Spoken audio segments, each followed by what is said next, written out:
Bismillahirrahmanirrahim. Assalamualaikum warahmatullahi wabarakatuh.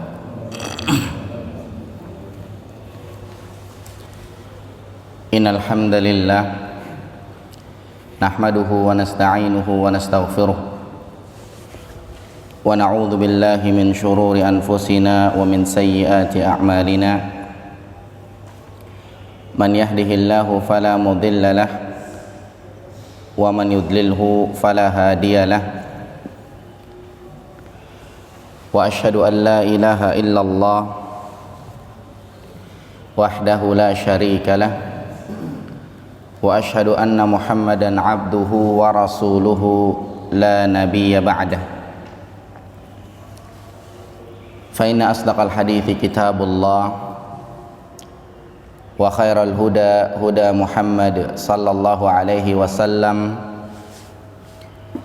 wa syarrul umuri muhdatsatuha wa kullu muhdatsatin bid'ah wa kullu bid'atin dhalalah wa kullu dhalalatin finnar. Para jamaah yang dimuliakan oleh Allah Subhanahu wa taala, pada kesempatan pagi hari ini, hari Sabtu tanggal 3 Muharram tahun 1442 Hijriah atau 22 Agustus tahun 2020, kita melanjutkan kajian kitab Tafsir As-Sa'di karya Syekh Abdurrahman As-Sa'di rahimahullah. Melanjutkan pertemuan yang sebelumnya, kita masih membahas tafsir surat An-Nisa, dan kali ini lanjutannya di halaman 95 pada ayat yang ke-49 dan ayat yang ke-50. Kemudian akan dilanjut ke ayat berikutnya insyaallah. Di sini kita perhatikan Allah Subhanahu wa taala berfirman di halaman 95 surat An-Nisa ayat 49 dan seterusnya. Alam tara ilal ladzina yuzakkuna anfusahum balillahu yuzakki man yasha wa la yuzlamuna fatila unzur kaifa yaftaruna 'ala Allahil kadhib wa kafa bihi itsman mubina. Kata Allah Subhanahu wa taala, alam tara, tidakkah engkau memperhatikan, ilal ladzina, kepada orang-orang, alladzina yuzakkuna anfusahum, yang mereka menganggap dirinya bersih, menganggap dirinya paling benar, menganggap dirinya paling suci, yang lain salah. Tidakkah engkau memperhatikan mereka? Balillahu yuzakki may yasha. Sebenarnya Allah Subhanahu wa taala membersihkan siapa saja yang dikehendaki. Jadi tidak boleh menganggap dirinya paling bersih, menganggap dirinya paling suci dan seterusnya, karena sebenarnya Allah membersihkan siapa saja yang dikehendaki. Wala yuzlamuna fatila. Dan Allah Subhanahu wa taala sama sekali tidak berbuat zalim kepada mereka, walaupun sedikit. Unzur kaifa yaftaruna 'ala Allahil kadhib. Unzur, perhatikanlah. Kaifa, bagaimana, yaftaruna, mereka berbohong, 'ala Allah, atas nama Allah. Yaftaruna 'ala Allahil kadhib, mereka mengada-ngada, mereka berdusta atas nama Allah Subhanahu wa taala. Perhatikan bagaimana sikap mereka itu. Wa kafa bihi ismam mubina. Wa kafa, dan cukuplah, bihi, dengan mereka berbuat demikian, ismam mubina, itu dianggap sebagai dosa yang nyata yang telah mereka lakukan. Jadi dalam ayat ini sekilas ya kita paham, Allah mengatakan, tidakkah engkau memperhatikan ada orang-orang yang mereka menganggap dirinya paling bersih, padahal sebenarnya Allah Subhanahu wa ta'ala membersihkan siapa saja yang dikehendaki tanpa menzolimi mereka sedikit pun. Maka coba perhatikan gerak-gerik mereka, bagaimana mereka berdusta atas nama Allah, maka cukup dengan itu sama dengan mereka telah berbuat dosa yang nyata. Ini sekilas tentang ayat tersebut. Maka di sini kita perhatikan penjelasan dari Syekh Abdurrahman As-Sa'di rahimahullah. Yang pertama, kita fokus kepada firman Allah Subhanahu wa ta'ala pada kalimat yang pertama di ayat ini. Kalimat yang pertama adalah alam tara ilal ladzina yuzakkuna anfusahum. Alam tara ilal ladzina yuzakkuna anfusahum. Ya, tidakkah engkau memperhatikan orang-orang yang menganggap dirinya bersih? Dalam ayat ini Allah mengatakan, tidakkah engkau memperhatikan orang-orang yang menganggap dirinya bersih? Di sini kita perhatikan kata Syekh Abdurrahman As-Sa'di rahimahullah, bahwasanya kalimat ini, tidakkah engkau memperhatikan orang-orang yang menganggap dirinya bersih, ini adalah kalimat keheranan dari Allah Subhanahu wa ta'ala kepada hambanya. Jadi Allah heran sama orang-orang yang seperti itu. Bukan kalimat pujian, bahkan ini merupakan kalimat celaan. Buat siapa? Buat mereka yang menganggap dirinya bersih. Siapa mereka di sini? Mereka di sini yang pertama adalah orang-orang Yahudi. Kemudian yang kedua, mereka di sini adalah orang-orang Nasrani. Dan yang ketiga, mereka di sini adalah orang-orang yang satu mazhab sama orang Yahudi, orang Nasrani. Dalam artian orang yang menganggap dirinya bersih walaupun mereka bukan orang Yahudi, walaupun mereka bukan orang Nasrani. Jadi dia ngerasa dia yang paling bersih. Ya, dia ngerasa dia yang paling suci, yang lain enggak. Maka ini kalimat keheranan dari Allah, kalimat celaan dari Allah buat orang-orang Yahudi nomor satu. Nomor dua, buat orang-orang Nasrani. Dan nomor tiga, buat orang-orang yang kayak gitu, yang dia nganggap dirinya paling bersih. Nah, orang Yahudi, orang Nasrani, mereka menganggap dirinya paling bersih. Buktinya apa? Buktinya adalah firman Allah di dalam surat Al-Maidah ayat 18. Mereka mengatakan, nahnu abna'ullah, kami ini adalah anak-anaknya Allah. Nganggap dirinya paling bersih, yang lain bukan. Wa ahibba'uh, dan kami ini adalah kekasih-kekasihnya Allah. Lihat bagaimana songongnya mereka, sok bersih, sok suci, nganggap dirinya sebagai anak-anak Allah, paling wah, paling istimewa, nganggap dirinya sebagai kekasih-kekasihnya Allah Subhanahu wa ta'ala. Ini anggapan mereka. Ini dicela oleh Allah Subhanahu wa ta'ala. Kemudian di ayat yang lain, di surat Al-Baqarah ayat 111, ini sudah lewat tafsirnya. Mereka juga menganggap dirinya paling bersih dengan mengatakan waqalu mereka berkata, orang-orang Yahudi dan orang-orang Nasrani, lan yadkhulal jannah, enggak bakal masuk surga, illa man kana hudan aw nasara, kecuali cuma orang-orang Yahudi dan orang-orang Nasrani doang. Ini juga lagi-lagi mereka nganggap dirinya paling bersih, nggak bakal masuk surga kecuali orang-orang Yahudi dan orang-orang Nasrani. Ini kata mereka. Cuma omong kosong, pengakuan mereka saja, tidak ada landasannya. Nah, terus landasannya masuk surga itu seperti apa? Landasan yang bakal masuk surga adalah firman Allah setelahnya.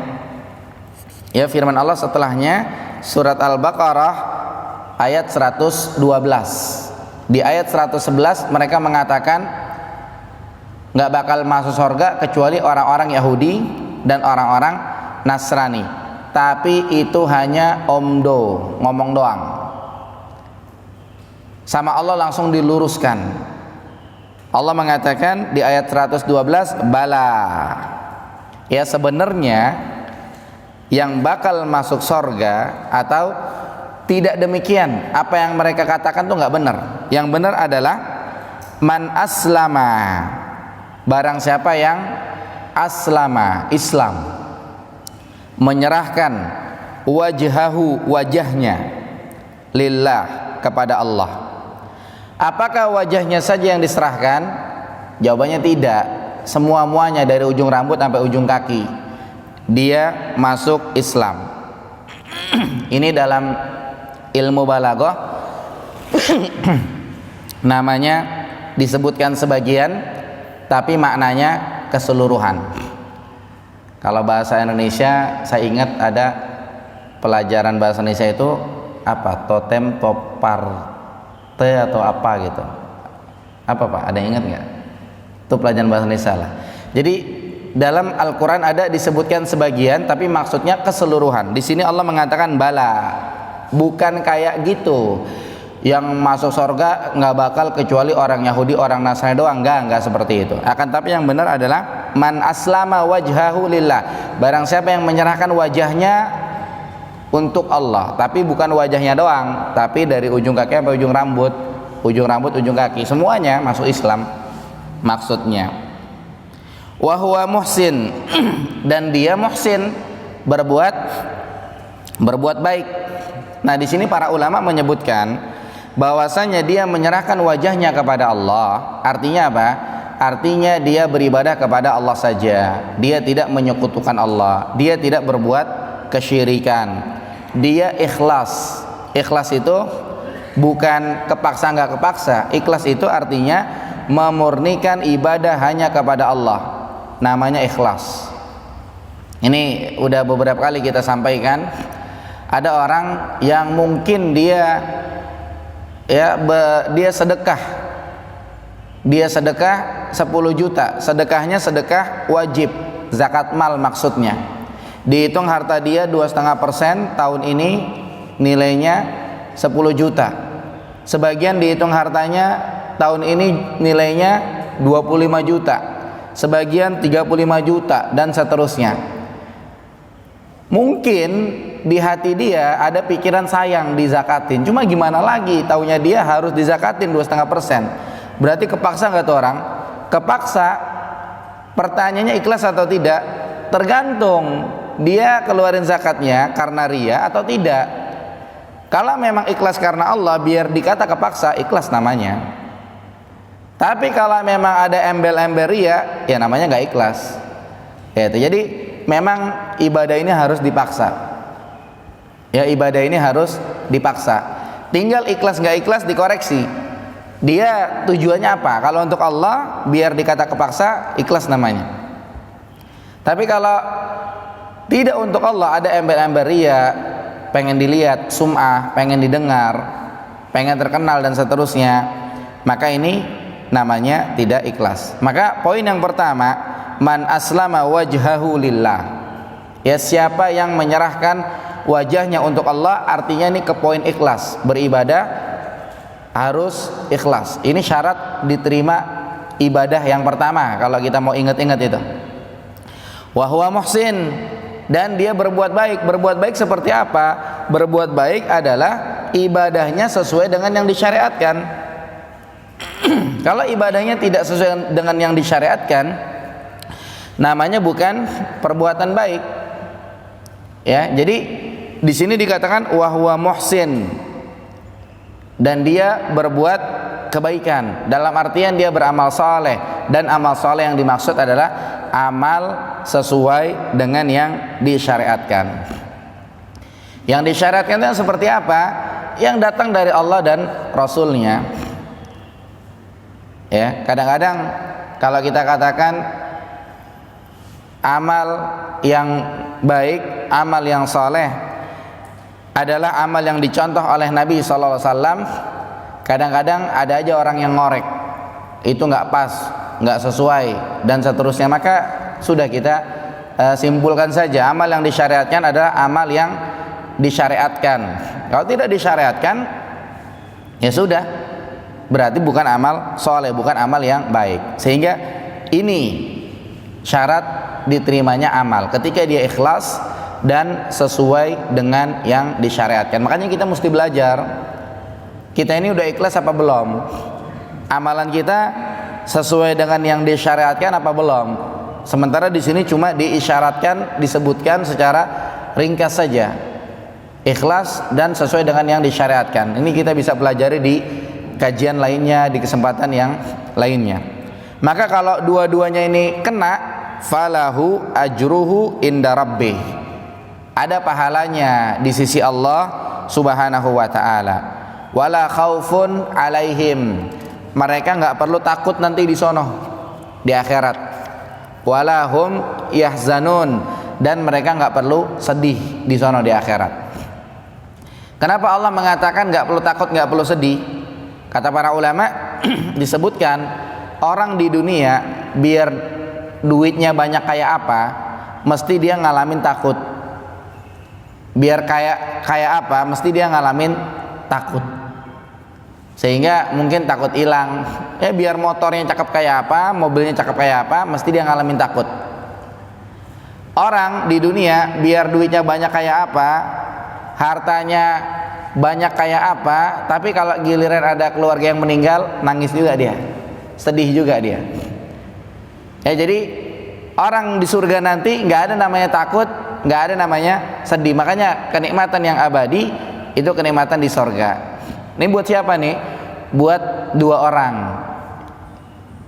orang yang tadi, yang dia ikhlas dan sesuai dengan yang disyariatkan ibadahnya.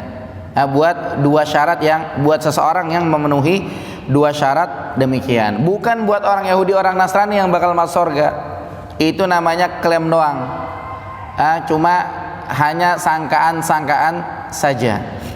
Makanya kalau kita mau lihat di ayat 111, Allah mengatakan kul hatu burhanakum in kuntum shadiqin. Mana buktinya kalau kalian benar? Kalau emang kalian yang bakal masuk surga, kalian bakal selamat dari neraka dan seterusnya. Kemudian di dalam ayat yang lain kalau kita mau lihat-lihat, mereka juga mengatakan mereka nggak bakal masuk neraka kecuali cuma berapa hari doang. Ini juga sudah dibahas tafsirnya di surat Al-Baqarah. Ya, jadi ini Allah mengatakan alam tara ilal ladzina yuzakkuna anfusahum. Nah, tidakkah kalian memperhatikan mereka yang menganggap dirinya bersih? Ini adalah yang pertama orang Yahudi, yang kedua orang Nasrani. Sekali waktu mereka mengatakan mereka adalah anak-anak Allah, mereka adalah kekasih-kekasih Allah. Sekali waktu mereka mengatakan nggak bakal masuk surga kecuali orang Yahudi, orang Nasrani. Di lain waktu mereka mengatakan kami nggak bakal masuk neraka kecuali hanya beberapa hari saja, dan yang lainnya dan seterusnya. Ini nganggap bersih. Ini semuanya nggak benar. Ini semuanya dicela oleh Allah Subhanahu wa ta'ala. Nah, maka kita perhatikan di halaman 96 paragraf yang kedua. Ya, di sini penulis rahimahullah mengatakan mereka itulah orang-orang yang Allah sucikan. Mereka yang Allah sucikan adalah siapa? Orang-orang yang amalnya ikhlas dan mereka amalnya sesuai dengan yang disyariatkan. Kemudian tadi yang ketiga disebutkan apa yang ketiga? Kalau yang pertama celaan ini buat orang Yahudi, yang kedua celaan ini buat orang Nasrani, yang ketiga celaan ini buat orang-orang yang sama sifatnya kayak mereka. Ya mungkin kaum muslimin ya yang dia mungkin ya kalau di kita mungkin ngerasa orangnya yang paling kaya, ngerasa rumahnya yang paling mewah, ngerasa ya kendaraannya yang paling banyak, kontrakannya di mana-mana. Atau mungkin kita dalam keseharian kita yang masya Allah sholat 5 waktu, kita ngelihat ada orang yang dia waktunya sholat malah nongkrong, kita ngerasa kita yang paling bakal masuk surga gitu. Kita jalannya aja udah beda, di depan mereka orang nongkrong, ya kita jalan pengen ke masjid ada ngerasa gimana gitu. Orang beriman tidak seperti itu. Ya, maka ini juga teguran buat kita kalau memang muncul perasaan demikian. Ya kadang-kadang mungkin kita naik motor, kita pengen ke masjid, kita ngeliat orang malah nggak ke masjid, kita ngerasa wah kita paling gimana gitu, paling wow karena kita ke masjid. Ini juga nggak benar seperti ini. Ditegur oleh Allah Subhanahu Wa Taala orang yang nganggap dirinya paling bersih. Atau mungkin kalau kita mau kembangin orang-orang yang ya mungkin udah senior, ngajinya udah lama, wah ngerasa paling apa gitu kan. Atau mungkin kalau kita mau kembangin lagi yang lain-lain, misalkannya wah si fulan nggak pantas untuk ini, yang pantas saya karena begini, ya sok begitulah. Ini juga ditegur, dicela oleh Allah Subhanahu Wa Taala. Ini kita ngelihat misalkannya si fulan sholatnya di belakang terus, wah kita di depan terus, wah kita ngerasa paling wow, paling istimewa. Ini juga sama ditegur oleh Allah Subhanahu Wa Taala dan semuanya. Ya, alam tara ilal ladzina yuzakkuna anfusahum. Tidakkah engkau memperhatikan orang-orang yang menganggap dirinya bersih? Yang lain sapinya kecil-kecil, dia sapinya paling gede. Kambingnya kecil-kecil, dia kambingnya paling gede. Yang lain sedekah kecil-kecil, dia sedekah paling gede. Ini nasihat buat kita bersama. Ya, sama juga nasihat buat saya pribadi. Ya karena apa?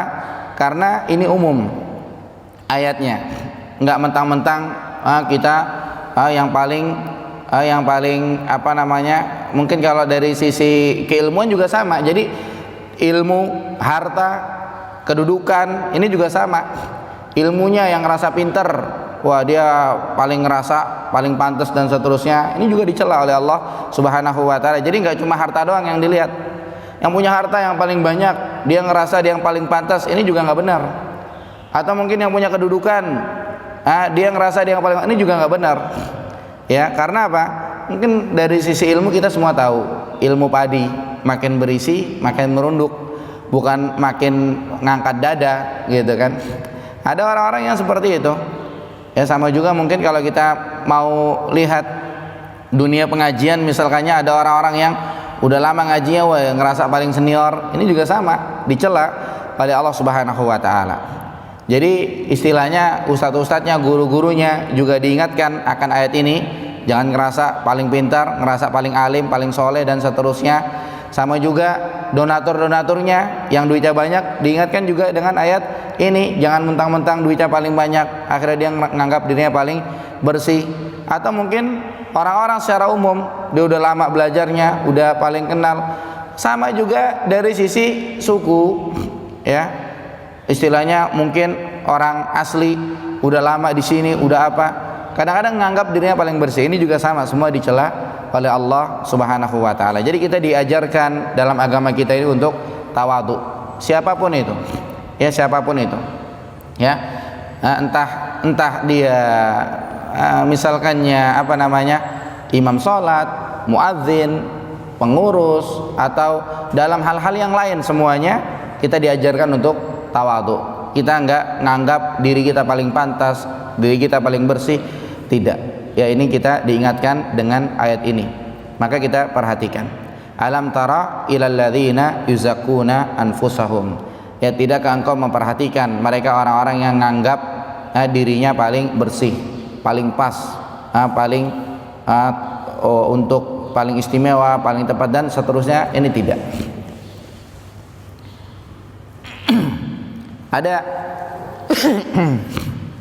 Ada apa namanya, kisah Imam Ahmad bin Hanbal yang ini kisahnya dhaif, kisahnya lemah, tapi bisa diambil pelajaran. Ketika Imam Ahmad bin Hanbal suatu ketika dia ada perlu ke satu tempat, akhirnya dia berangkat ke sana. Kemudian karena dia lelah, waktu itu informasinya sholat isya, maka dia ke masjid sholat, habis sholat dia istirahat. Biasa masjid ini kalau udah malam ditutup. Sementara Imam Ahmad bin Hanbal belum keluar dia dari masjid, sama marbot diusir. Imam Ahmad bin Hanbal ini kan imam mazhab yang 4, salah satunya Imam Ahmad bin Hanbal. Tapi kalau dulu nggak kayak sekarang. Kalau sekarang kan ada YouTube dan yang lain-lain, ada katanya Ustadz Fulan dilihat YouTube, oh ini orangnya kelihatan. Dulu nggak, cuma dikenal mazhab Hambali gitu aja udah terkenal. Tapi orang nggak tahu Imam Ahmad bin Hanbal yang mana orangnya. Datang merbuat, diusir itu orang, suruh keluar. Karena beliau capek, beliau duduk di pintu masjid. Akhirnya beres-beres itu merbot, sampai pintu masjid masih dilihat lagi itu orang. Akhirnya kesal tuh merbot, digeret itu orang ke jalanan. Di seberang masjid ada tukang roti, ngelihat ada orang digeret ke jalanan, kesian. Akhirnya dipanggil, Pak, kesini nginep di sini. Kemudian Imam Ahmad bin Hanbal disiapin tempat. Imam Ahmad bin Hanbal memperhatikan tukang roti, nggak berhenti zikir dia, sambil ngadon, sambil dia packing dan seterusnya, nggak berhenti zikir, subhanallah, alhamdulillah, wala ilaha illallah, wallahu akbar, dan seterusnya. Gonta-ganti terus zikirnya. Sampai Imam Ahmad bin Hanbal dia nanya, Pak, udah berapa lama ngejalanin zikir kayak begini? Tiap gerak zikir nggak berhenti-berhenti. Kemudian kata bapak itu bilang, udah lama, udah bertahun-tahun. Akhirnya Imam Ahmad bin Hanbal mengatakan, apa keberkahan yang didapat? Oh, keberkahan yang didapat, alhamdulillah, setiap saya berdoa itu dikabulin terus, nggak pernah enggak, kecuali satu belum. Imam Ahmad bilang, apa satu belum? Saya itu dengar Imam Ahmad bin Hanbal namanya kemana-mana dikenal, cuma saya belum ketemu orangnya. Saya berdoa sama Allah biar diketemuin orangnya, sampai sekarang belum ketemu. Akhirnya Imam Ahmad bin Hanbal bilang, subhanallah, saya kesini tuh kagak ada perlu apa-apa, mungkin karena doamu. Jadi tahu-tahu ada rasa pengen ke daerah sini. Saya Imam Ahmad bin Hanbal, wah langsung beliau diistimewakan, tempatnya dihormati dalam rangka menghormati para ulama. Ya, tapi lihat Imam Ahmad bin Hanbal nggak dari awal bilang sama merbot, kamu nggak kenal saya Imam Ahmad bin Hanbal. Mungkin kalau dibilang gitu juga kagak percaya dan seterusnya. Di sini lihat tawadhu para ulama. Ya, tidak dia justru malah ninggi. Udah biasa aja. Ya, mau dia jabatannya ini, mau dia orang paling kaya di kampung ini, mau dia orang yang paling berilmu, mau dia orang yang paling pintar, atau mungkin dia gurunya, udah nggak usah nampang lah. Orang nggak ada yang kenal. Bahkan Nabi SAW itu pakaiannya sama kayak para sahabat. Makanya antara pakaian ustadz sama pakaian thalabul ilm itu nggak ada bedanya. Ustadz itu pakai sarung, pakai baju koko, ustadz pakai jubah, thalabul ilm juga boleh pakai sarung, pakai baju koko, pakai jubah, nggak ada bedanya. Makanya ketika datang utusan dari luar pengen ketemu sama Rasulullah SAW, itu ketika ngumpul dengan para sahabat, dia bingung, ini yang Nabi yang mana gitu, yang Rasulullah yang mana, karena nggak ada bedanya. Lihat, lagi-lagi tawadhu. Sehingga kita perhatikan kalimat yang pertama, alam tara ilal ladzina yuzakkuna anfusahum. Tidakkah engkau memperhatikan mereka yang menganggap dirinya paling bersih, ini adalah celaan dari Allah Subhanahu wa taala buat orang-orang Yahudi, buat orang-orang Nasrani, dan buat orang-orang yang sikapnya sama kayak mereka. Orang-orang Islam juga sama, ya, yang sikapnya sama kayak mereka. Saya pernah waktu itu kedatangan di pesantren kami, kedatangan salah seorang syekh dari Kuwait. Kemudian syekh itu naruh sendal di pojokan masjid. Ketika syekhnya pengen keluar masjid, pimpinan pesantren kami ngambilin sendalnya karena ingin menghormati tamu. Syekhnya malah ngoceh-ngoceh, ngomel-ngomel, nggak terima sendalnya diambilin. Maksudnya biasa aja gitu, saya orang biasa, saya pengen ngambil sendal sendiri, begitu. Jadi padahal pimpinan pesantren kami bukan berarti berlebihan sama syekh itu, cuma ingin menghormati tamu aja, tapi tamunya nggak terima. Jangan seperti itu banget, begitu kan? Artinya masya Allah tawadunya beliau, ya. Saya juga pernah ngalamin sendiri. Saya pernah di satu masjid, saya habis makan di piring gelas, habis makan saya cuci. Karena pengurus saya tahu saya istilahnya mengajar di masjid tersebut, pengurusnya bilang jangan dicuci Ustaz, jangan cuci. Padahal saya di kepala saya dulu saya santri, nyuci piring juga biasa, nyuci gelas juga biasa, nggak ada kepikiran macam-macam. Akhirnya kita sama-sama udah nyuci piring, nyuci gelas. Jadi kita diajarkan tawadhu dalam agama kita, bukan kita nganggap diri paling bersih, baik urusan dunia ataupun apalagi urusan akhirat. Lanjutannya, paragraf kedua di halaman 96 di baris yang kedua, Allah mengatakan balillahu yuzakki mayyasha. Ya, balillahu yuzakki mayyasha. Sebenarnya Allah Subhanahu wa taala membersihkan orang-orang yang dikehendaki. Bagaimana cara Allah membersihkan mereka, orang-orang yang dikehendaki? Di sini disebutkan oleh Syekh Abdurrahman As-Sa'di rahimahullah, yaitu dengan iman dan amal saleh. Yaitu dengan iman dan amal saleh. Iman yang dimaksud seperti apa? Tadi iman yang dimaksud lawannya kesyirikan. Kita kemarin di pertemuan kitab tauhid yang biasa hari Ahad ba'da maghrib, pekan 1 dan pekan 3, kita mendapati firman Allah dalam Al-Quran, alladzina amanu walam yalbisu imanahum bizulmin. Orang yang beriman dan tidak mencampur keimanan dengan kezaliman. Kezaliman yang dimaksud adalah lawannya keimanan, artinya kesyirikan. Maka kalau kita ngomongin syirik, temannya syirik, lawannya syirik, itu ikhlas. Berarti di sini dengan iman dan amal saleh, artinya dengan ikhlas, dengan keikhlasan dan dengan amal saleh. Maka ini kembali lagi ke dua syarat diterimanya ibadah. Ya. Jadi balillahu yuzakki mayyasha, sebenarnya Allah mensucikan siapa saja yang dikehendaki. Mereka adalah orang-orang yang beriman dan beramal saleh. Ya, mereka berlepas diri dari akhlak-akhlak yang buruk. Mereka menghiasi dirinya dengan akhlak-akhlak yang baik. Berbeda dengan sebaliknya, yaitu orang-orang yang mereka menganggap dirinya paling bersih atas dasar sangkaan saja. Nah, mereka menganggap dirinya paling bersih karena dugaan mereka saja. Kemudian mereka ngerasa derajat mereka paling tinggi. Mereka ngerasa yang punya pahala paling tinggi. Mereka ngerasa benar sendiri. Mungkin kalau di kita mereka ngerasa yang paling cinta dengan Nabi sallallahu alaihi wasallam. Mereka ngerasa yang paling mengikuti Nabi SAW. Tapi ternyata faktanya malah justru sebaliknya. Ya, ada orang-orang yang melakukan amalan-amalan yang wallahu alam disyariatkan apa enggak. Sementara yang lain kagak nimbrung di situ. Maka mereka ngerasa wah mereka pahala paling gede. Mereka ngerasa paling cinta dengan Nabi SAW. Mereka ngerasa agama paling bagus. Mereka ngerasa bakal dapat ini, bakal dapat itu dan seterusnya. Ya, maka ini semuanya kedustaan. Karena apa?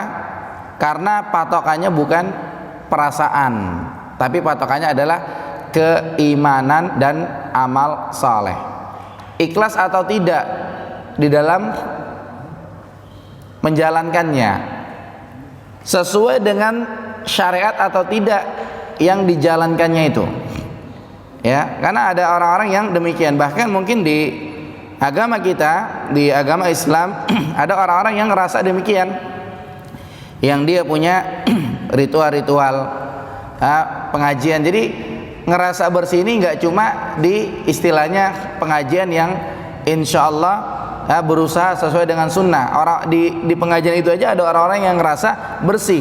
Sama juga di pengajian yang lawannya, yang tidak sesuai dengan disyariatkan, tidak sesuai dengan sunnah. Mungkin pengajian juga wallahu a'lam apa yang dibahas dan seterusnya sama aja. Ya, mereka ngerasa mereka paling bersih, sehingga muncul ungkapan-ungkapan yang buruk. Ya, muncul ungkapan-ungkapan yang buruk. Ada muncul ungkapan apa? Ada muncul ungkapan misalkannya orang-orang yang tidak sepaham dengan kita. Kemudian kalau kita mungkin caci maki mereka, maka ini pahalanya lebih baik daripada ini dan itu dan seterusnya.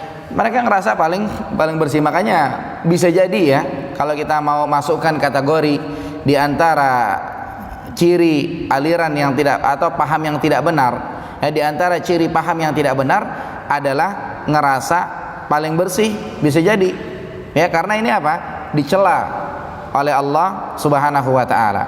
Contoh, kayak kita mungkin hadir di sini, kita mempelajari tafsir, kita berharap mudah-mudahan kita jadi orang-orang yang istiqomah. Hanya itu saja ungkapannya. Ada orang-orang yang hadir di satu majelis, kemudian mereka ungkapannya berlebihan. Mereka menganggap kita hadir di sini dibandingkan orang yang tidak hadir, dibandingkan begini-begini, kita paling ini, paling itu dan seterusnya. Maka mungkin ya di antara paham yang tidak bagus, di antara kelompok-kelompok yang tidak bagus adalah kelompok-kelompok yang merasa dia paling bersih, karena memang ini dicela oleh Allah Subhanahu wa taala. Sementara kita mempelajari kitab-kitab para ulama, kita nggak ngerasa kok kita paling bersih. Kita hanya berusaha saja, kita ingin mencoba memahami Al-Quran, kita ingin mencoba memahami hadis, kita ingin mencoba memahami sunnah Rasulullah SAW. Berbeda dengan mereka. Mungkin kalau urusan dunia mereka punya perkumpulan-perkumpulan yang mana mereka ngerasa mereka paling bersih. Kalau nggak gabung dengan mereka, ini paling beda. Sama juga perkumpulan-perkumpulan terkait urusan akhirat, majelis-majelis begitu kan. Ada tuh majelis-majelis yang mereka ngerasa perkumpulan mereka paling bersih. Ini juga nggak benar.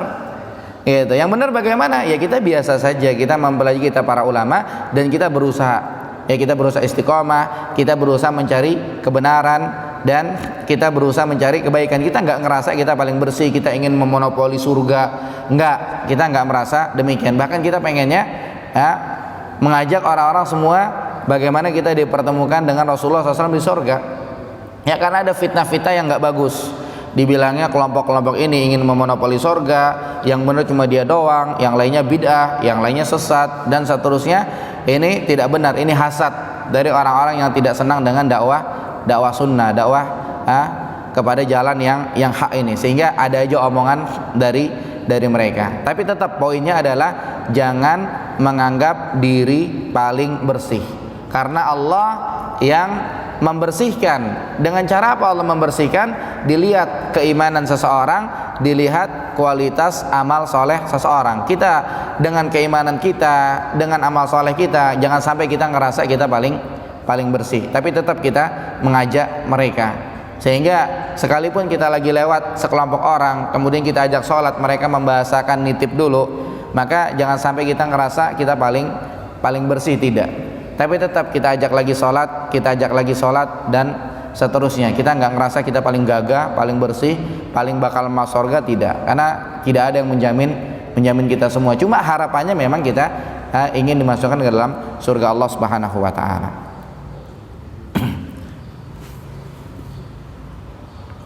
Ya, jadi sekali lagi, balillahu yuzakki may yasha. Sebenarnya Allah membersihkan orang-orang yang dikehendaki, ini patokannya adalah iman dan amal soleh. Mereka akhlaknya tidak tercela, justru mereka akhlaknya bagus. Beda dengan orang-orang yang sebaliknya, yang mereka ngerasa paling bersih, paling banyak pahalanya. Ini semuanya kedustaan. Ya, ini semuanya adalah kedustaan. Bahkan sebenarnya mereka nggak ada pahalanya tuh. Ya, kenapa? Karena disebabkan kezaliman mereka dan kekufuran mereka, mereka berbuat demikian. Mereka ngerasa paling bersih. Sementara Allah mengatakan, wala yuzlamuna fatila. Allah tidak zalim kepada mereka, sedikit pun mereka tidak dizolimi sedikit pun. Maka ini disebutkan oleh Syekh Abdurrahman As-Sa'di rahimahullah untuk menegaskan keumuman suatu perkara. Artinya apa? Artinya mereka sedikit pun tidak dizolimi, meski hanya seukuran biji yang ada pada belahan atom, atau sesuatu yang dibuang dari kotoran dengan kotoran tangan dan selainnya. Artinya mereka tidak dizolimi sedikit pun. Mereka tidak dizolimi sedikit pun. Justru yang zolim mereka itu. Kenapa? Karena mereka menganggap dirinya paling bersih. Ya, mereka menganggap dirinya paling bersih. Ini tidak benar. Kemudian kita perhatikan di ayat 50. Ya, Allah mengatakan selanjutnya, ungdur kaifa yaftaruna 'alallahil kadzib. Ya, perhatikanlah ya bagaimana mereka mengada-ngada atas nama Allah Subhanahu wa taala. Mereka mengada-ngada atas nama Allah artinya apa? Dengan mereka ngerasa dirinya paling bersih. Dengan mereka ngerasa dirinya paling bersih, mereka bawa-bawa dalil ini itu, wallahu alam juga dalilnya. Atau mereka mengungkapkan ungkapan-ungkapan atas nama Allah, kayak tadi orang Yahudi bilang kami anak-anak Allah, kami kekasih-kekasih Allah, kami nggak bakal masuk surga kecuali orang Yahudi, orang Nasrani dan seterusnya. Ini namanya apa? Namanya ngada-ngada atas nama Allah Subhanahu wa taala. Dengan mereka merasa paling bersih. Ya, karena memang ini merupakan kedustaan yang paling besar. Ya, kedustaan atas nama Allah Subhanahu wa taala. Di sini disebutkan oleh Syekh Abdurrahman As-Sa'di rahimahullah, karena muatan dari mereka menganggap dirinya paling bersih itu adalah sebuah kabar bahwa Allah telah menjadikan apa yang mereka lakukan saat itu adalah benar, dan apa yang dilakukan oleh orang-orang yang beriman adalah batil. Jadi mereka dengan perbuatannya demikian, ya, dengan mereka perbuatan demikian menganggap dirinya paling bersih. Seakan-akan mereka bawa-bawa nama Allah, seakan-akan itu rekomendasi dari Allah, sementara Allah tidak memberikannya. Maka ini adalah pendustaan yang paling besar dan sebuah pemutarbalikan kenyataan, pemutarbalikan fakta dan hakikat dengan cara membuat yang hak menjadi yang batil dan yang batil menjadi hak. Ya, seperti misalnya contoh nih, ada seorang dai mengajarkan beberapa amal saleh yang tidak diajarkan oleh Rasulullah SAW atau tidak disyariatkan di dalam agama Islam ini. Amal saleh ini ditujukan kepada orang-orang yang telah meninggal dunia. Kemudian ustadz tersebut ketika mengajak berbuat amal soleh tadi, ustadz tersebut mengatakan kita ketika melakukan amal soleh ini itu dan seterusnya, itu manfaat buat orang yang meninggal. Ibaratnya sebagaimana disebutkan dalam hadis Nabi, bahwasanya orang-orang yang meninggal itu mereka seakan-akan lagi berenang-renang di tengah laut. Ketika kita lakukan amal itu seakan-akan kita lempar ban pelampung sehingga mereka tidak tenggelam di tengah laut. Nabi mengatakan demikian. Bawa Nabi ketika berkata. Sehingga salah seorang datang ke saya, dia bilang, Ustadz, ada Ustadz ceramah di masjid bilang ini. Ya Allah alam, ya, sementara kita nggak pernah dengar keterangan tersebut. Sehingga ini namanya memutarbalikan fakta. Yang hak dibilang batil, yang batil dibilang hak. Dan ini banyak ya, ini banyak. Kalau kita mau contohin satu-satu ya, sekalian kita bantah mereka misalkannya gitu, ini banyak. Mungkin bisa 1, 2, 3 jam kita ngomong kasusnya satu-satu gitu. Nah, tapi yang jelas ya, yang jelas apa yang mereka lakukan ini kesalahan yang besar, karena Allah mengatakan wa kafa bihi ismam mubina. Nah, cukuplah perbuatan tersebut adalah dosa nyata buat mereka. Artinya apa? Artinya dosa yang betul-betul kelihatan jelas, yang mewajibkan pelakunya dihukum oleh Allah Subhanahu wa taala, bakal disiksa oleh Allah Subhanahu wa taala, bakal tanggung jawab dia di hadapan Allah Subhanahu wa taala. Jadi di sini dalam urusan agama kita ngomong hati-hati, karena Nabi mengatakan man kadzaba alayya muta'ammidan falyatabawwa maq'adahu minan nar. Ya, barang siapa yang berani dia berdusta atas namaku sengaja, maka silakan ambil tempat di neraka. Jadi jangan gampang-gampang kita ajarkan orang satu amalan, kemudian kita bilang kata Nabi begitu, orang yang ngamalin ini pahalanya ini itu dan seterusnya. Ini juga hati-hati. Atau mungkin juga di dalam memahami dalil, ya jangan sampai salah. Ya jangan sampai salah. Ya contoh mungkin saya juga pernah sampaikan ya, terkait masalah nabur bunga di kuburan. Mungkin sebagian dengar nabur bunga di kuburan ini termasuk perkara yang tidak disyariatkan. Sekarang begini, kalau misalkannya orang membahasakan itu adalah budaya, itu adalah adat istiadat, ya silakan saja. Kalau memang orang membahasakannya demikian. Cuman masalahnya kadang-kadang kalau misalkannya ada orang yang nguburin, kemudian kagak nabur kembang, kayaknya agamanya lain, udah dibawa-bawa ke agama, udah dibawa-bawa urusan agama. Kalau dibilangin katanya adat. Ya, makanya ini kadang-kadang orang itu memutarbalikan fakta. Giliran bilangnya adat, giliran orang nggak ngamalin, udah keluar dikiranya agamanya beda, pahamnya beda dan yang lain-lain. Nah, harusnya jangan seperti itu. Makanya apa? Makanya wajar kita dengar ada sebagian ulama menyebutkan nabur bunga di kuburan adalah perkara bid'ah. Artinya bid'ah di sini tidak disyariatkan maksudnya. Karena memang giliran dibilangin ngomongnya adat, giliran orang nggak ngelakuin udah dibawa-bawa ke agama. Ini makanya urusannya nggak jelas begini kan. Sehingga muncul ulama menyebutkan tabur bunga di kuburan ini tidak disyariatkan. Ada orang-orang yang berusaha membela, kata siapa? Tabur bunga tidak disyariatkan. Sehingga dibawa-bawa dalil Nabi lewatin kuburan, 2 orang di dalam kuburan lagi disiksa, Nabi nancepin pelepah korma, kemudian sahabat bertanya, kenapa nancepin pelepah korma ya Rasulullah? Maka Rasulullah SAW menjawab, untuk meringankan siksa mereka sampai pelepah korma ini kering.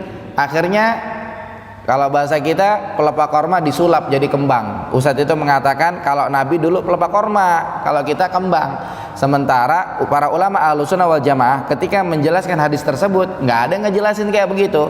Berarti itu pemahaman sendiri, pemahaman pribadi. Sementara kita di dalam memahami dalil nggak boleh pakai pemahaman sendiri. Kita harus lihat bagaimana pemahaman yang benar. Kita nggak bisa nih pemahaman kita dijamin benar, makanya kita mengikuti pemahaman para ulama.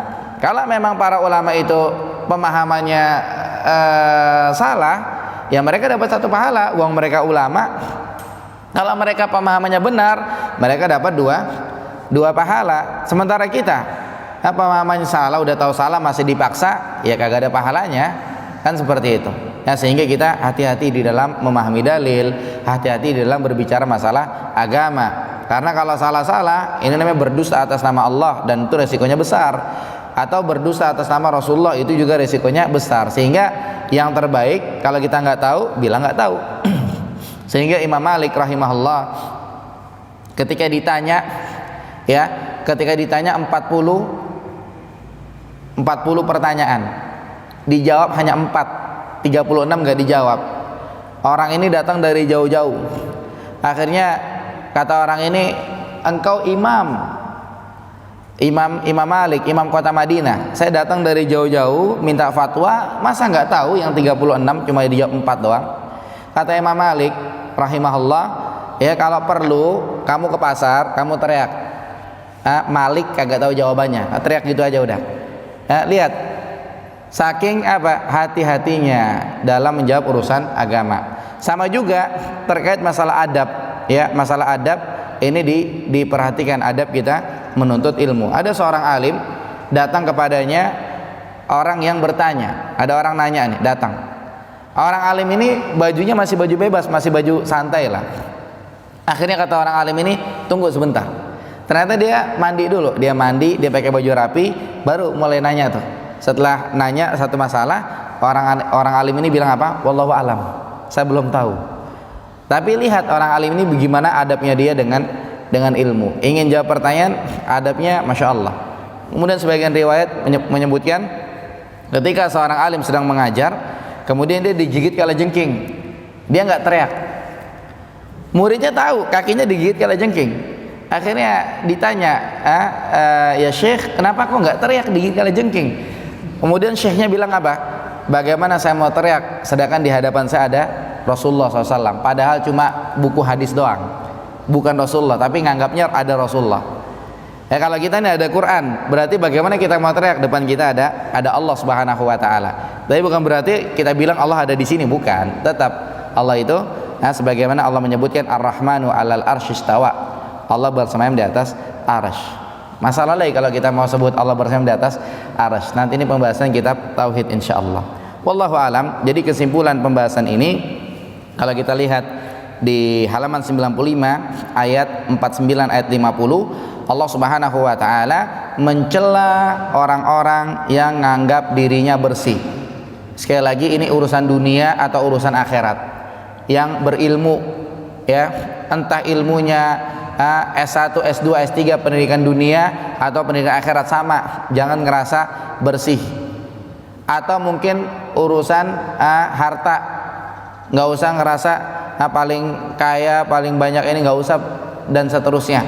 Atau juga mungkin yang paling qanaah juga jangan ngerasa paling bersih juga, begitu kan. Begitu juga dengan urusan kedudukan, ya. Kita orang beriman ini adalah bersaudara, innamal mu'minuna ikhwah. Jadi kita jangan saling sikut. Yang benar Allah yang akan membersihkan kita. Allah akan melihat iman kita, Allah akan melihat keikhlasan kita, Allah akan melihat amal-amal kita, dan Allah tidak akan menzalimi kita walaupun sedikit. Justru yang zalim adalah orang-orang yang ngerasa paling bersih. Baik urusan dunia, urusan akhirat, urusan agama, urusan duit, dan urusan kedudukan, jabatan, dan yang lain-lain. Tidak boleh ngerasa paling bersih. Ya, maka Allah mengatakan, lihat bagaimana sikap mereka. Cukup sikap mereka itu sama dengan dosa yang besok bakal disiksa dengannya mereka. Sehingga kita hati-hati dari sikap ini. Ini nasihat buat kita bersama. Jangan kita ngerasa paling bersih. Mungkin yang belajar Quran, ada yang baru belajar, dia ngerasa paling lancar, yang baru datang belum lancar. Atau yang hafalannya udah banyak, dia ngerasa hafalannya paling banyak, yang itu masih junior. Nggak usah ngerasa seperti itu, karena itu semua dicela oleh Allah Subhanahu wa taala. Wallahu alam bissawab. Yang benar datang dari Allah Subhanahu wa taala, yang salah dari saya pribadi. Barakallahu fikum. Wa sallallahu ala nabiyina Muhammad wa akhiru da'wana alhamdulillahi rabbil alamin. Sebelum dilanjutkan, ada pertanyaan? Ada yang bertanya?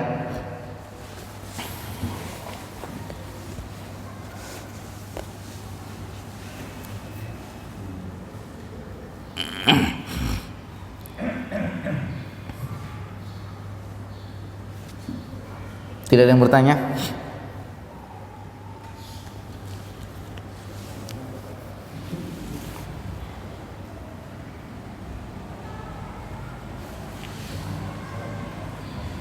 Cukup insyaallah. Kalau cukup, berarti kita ketemu lagi Sabtu besok insyaallah. Kita ketemu lagi, ini Sabtu pekan kelima. Ya, kita masih ketemu. Sabtu pekan kelima. Yang Sabtu berikutnya baru kita libur. Sabtu pekan pertama kita pertemuannya setiap Sabtu kecuali pekan pertama. Namun di pekan pertama insya Allah kita ketemunya hari Ahad pada maghrib. Ya demikian kita tutup. Insya Allah sudah masuk waktu syuruk. Subhanakallahumma bihamdika asyhadu an la ilaha illa anta astaghfiruka wa atubu ilaik. Assalamualaikum warahmatullahi wabarakatuh.